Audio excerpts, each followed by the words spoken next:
మాట్లాడితే ఒక విషయం చెప్తాడు. మేము ఉండేటప్పుడు 20,000 రూపాయలు ఉండేది, చంద్రబాబు నాయుడు వచ్చాక 13,000కి తగ్గిపోయిందని చెప్పి మాట్లాడుతున్నాడు. ఇది నేను సొంత కవిత్వం కాదు, ఇది ఆన్ రికార్డ్. ఏ డిపార్ట్మెంట్ దైనా సరే రికార్డు ఉంటుంది. గత 10 సంవత్సరాలు మిర్చి ధరలను తీసుకున్నాను ఒకసారి. 2015-16 నుంచి 2024-25 వరకు ఏ సంవత్సరం ఎంత ధర మిర్చికి ఉందని అన్ని సంవత్సరాలు చూస్తే మాక్సిమం 11,000 నుంచి 13,600 వరకు ఉంది. 2 సంవత్సరాలు 2022-23, 23-24 ఒక సంవత్సరం 20,500, ఒక సంవత్సరం 20,000 ఉంది. ఇది నేను ఏదో 13,000 ఉంది, 14,000 ఉంది, రైతుకి ఇప్పుడు ఇచ్చేస్తున్నామని చెప్పి నేను ప్రభుత్వం తరపున చెప్పడానికి సిద్ధంగా లేను. ఈ రోజు మిర్చి రైతు ఇబ్బందుల్లో ఉన్నాడు. ఎందుకంటే ఆ రోజుకి ఈ రోజుకి పెట్టుబడులు పెరిగాయి, పెస్టిసైడ్స్ రేట్స్ అన్ని పెరిగాయి, కూలీల రేట్లు పెరిగాయి. ఇబ్బందులు ఉన్నటువంటి విషయం కూడా ఈ రోజు మేము గ్రహించాం. నీలాగా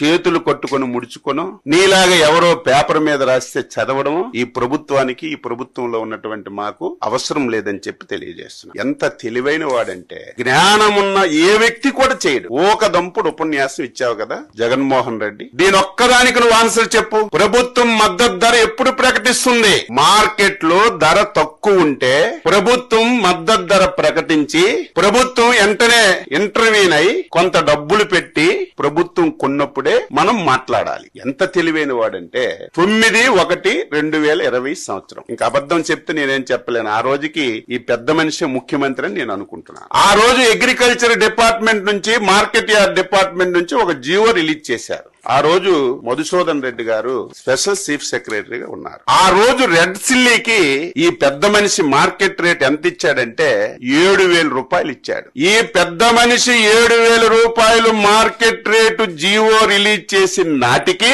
గుంటూరు మార్కెట్ యార్డ్ లో రేటు 12,000 రూపాయలు ఉంది. ఇటువంటి పిచ్చి పనులు నువ్వు చేసి, ఇటువంటి దారుణాలు చేసి ఈ రోజు రైతు మీద గగ్గోలు పెడుతుంటే ఎవడు నమ్ముతాడని చెప్పి నేను తెలియజేస్తున్నాను.